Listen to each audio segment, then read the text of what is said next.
Lego Star Wars The Complete Saga. Well, that title's a lie, isn't it? There are more movies than you say there are, Traveller's Tales.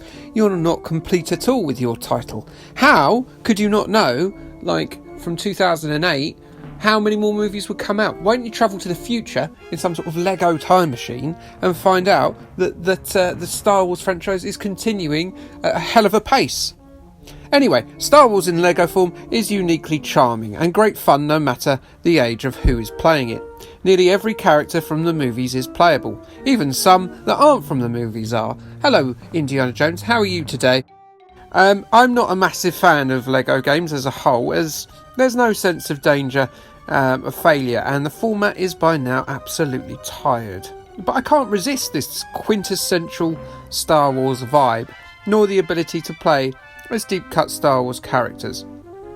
Maybe such as this character here, the Silver C-3PO from The Phantom Menace. The real name, by the way, is TC-14, and it's voiced by award-winning actress Lindsay Duncan, who used to appear on the stage and several television programmes. She's got one of those recognisable faces. This has nothing to do with Star Wars, and I'm going to shut up and get on with the next one!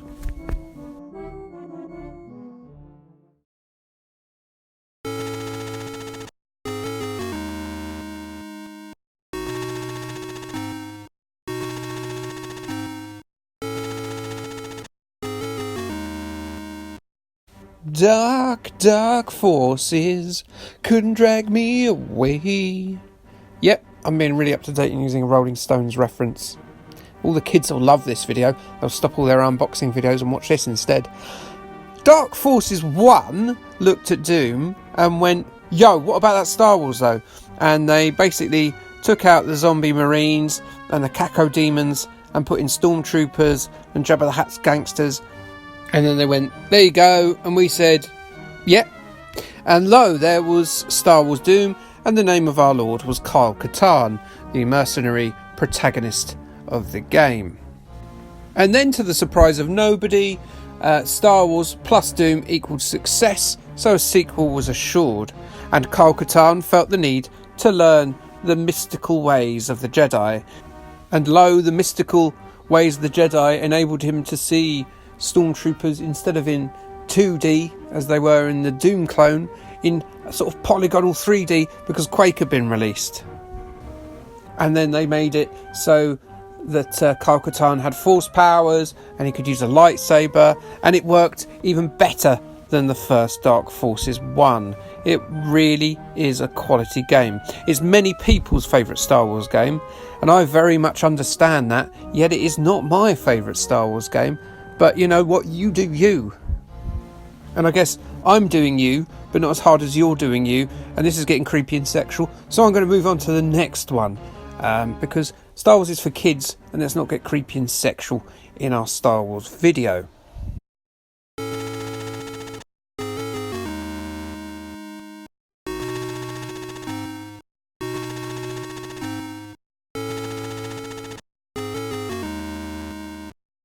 In my last video, I filled up 10 through to 6 with titles that basically made you feel like you were flying an X-Wing in a Star Wars film.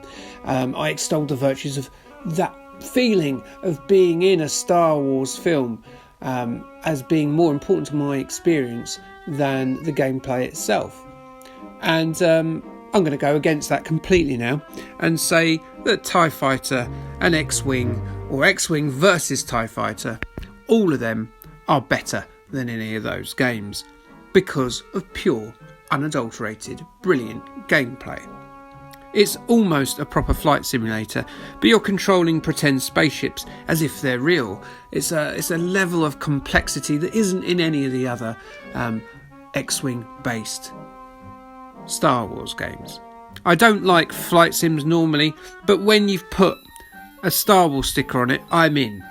And when you add a compelling storyline, the option of joining the bad guys in the sequels, only it's all propaganda-y, and if you didn't know your Star Wars, you wouldn't maybe even realise that you were the bad guys at all, although they are quite authoritarian. Well, it depends on your politics, I guess. Lesser known Star Wars battles, i.e. ones they've just made up, intermingle with the biggest original trilogy skirmishes to create a brilliant Star Wars game. Plus, over the 3 games, there's more longevity than a pair of Coruscant legs.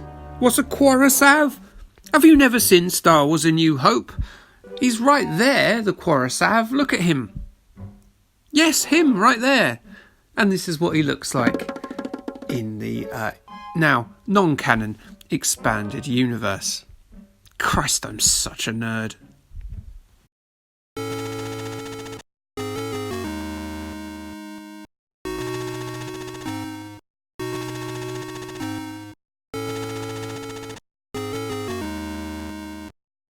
Oh, my dear sweet Prince Battlefront, what have they done to you of late?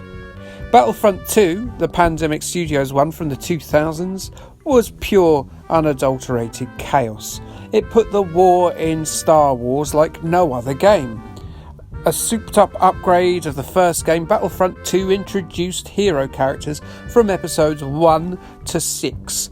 All of it drips in that splendid Star Wars glory, with my absolute favourite thing being involved in a space battle, flying along in your X-Wing, and then given the choice between either staying in your ship and blowing up parts of the Star Destroyer to make it blow up, or flying into the hangar inside the Star Destroyer and getting out of your ship and fight your way through to the control room, which you can then blow up and destroy the Star Destroyer from the inside. Because you know what? There's always more than one way to skin a Lothcat in Star Wars Battlefront 2.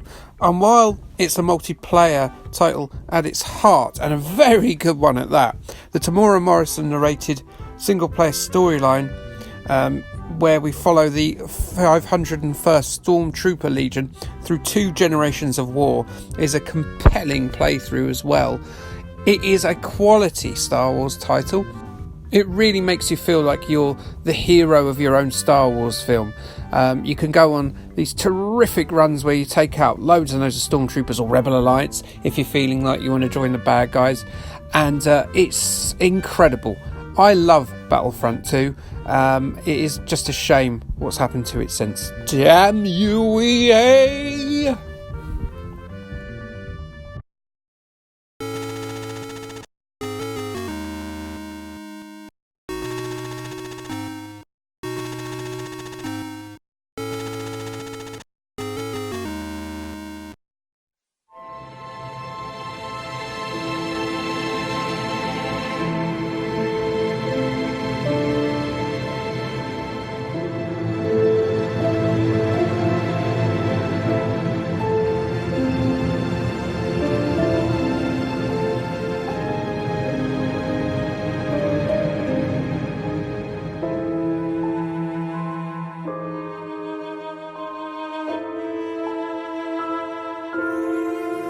Who loves those there, the Star Wars movies?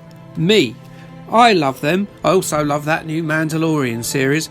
I love both versions of the Clone Wars cartoon. I love the Rebels cartoon. I love the books that I've read. I don't read a lot of books because I'm a simpleton. But most of all, even above the original trilogy movies, I love Knights of the Old Republic 1 and 2. When I think Star Wars these days, my mind goes to Darth Revan over Darth Vader, astonishingly.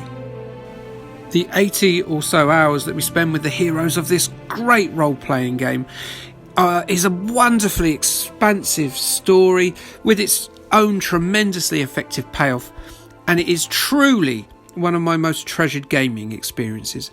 The sequel, unfortunately, was a little bit rushed, but it still managed to pull a genuinely cool surprise at the end, even though it was just sort of like a mirror of the plotline of the first game. It also had 3 incredibly solid and creepy Sith Lords, possibly the best 3 Sith Lords in the entire Star Wars franchise, including the Emperor. One of them is a freaking zombie, the other is some sort of incorporeal being who swallows life. Oh, it's so dark. And it's a really flexible Star Wars narrative. It's a truly flexible RPG as well, because You get to choose whether you're going to be a virtuous Jedi or a badass bound to fall to the dark side, shitheel Sith Lord. All throughout the game, these minor little choices you make, these little dialogue choices, influence where you're going to end up, what side of the Force you're going to end up on, what kind of person are you, or do you wish to play as? The Knights of the Republic games really are superb, and I die for another one. And if Electronic Arts people ever watch this video, and it's pretty unlikely, let's be honest, why don't you make up for Battlefront and give us another one? Give us another one. Maybe not even Knights of the Old Republic. How about you set it in the far-flung future of the Star Wars, where we haven't touched yet, and reenact that scene on Korriban, where Revan finds all the old tombs of all the fallen Sith Lords from many generations ago, and have it where our new protagonist can dig up, I don't know, ancient artefacts belonging to people like Vader and the Emperor and Yoda and Qui-Gon Jinn and Luke and Rey and all the other Jedi Knights and Sith Lords of the Skywalker saga. Call it Knights of the New Republic, or some such, I don't know. Maybe come up with a better title than that. That's a terrible idea. Anyway, getting back to Knights of the Old Republic, it is without a doubt the best Star Wars storyline in the history of the franchise. I swear that this is not hyperbole. Download it on either your iPhone, your iPad, or, go into CEX and find a copy of it on the Xbox and pop it in your Xbox One, or download it on Steam. You have to play it. It is simply superb.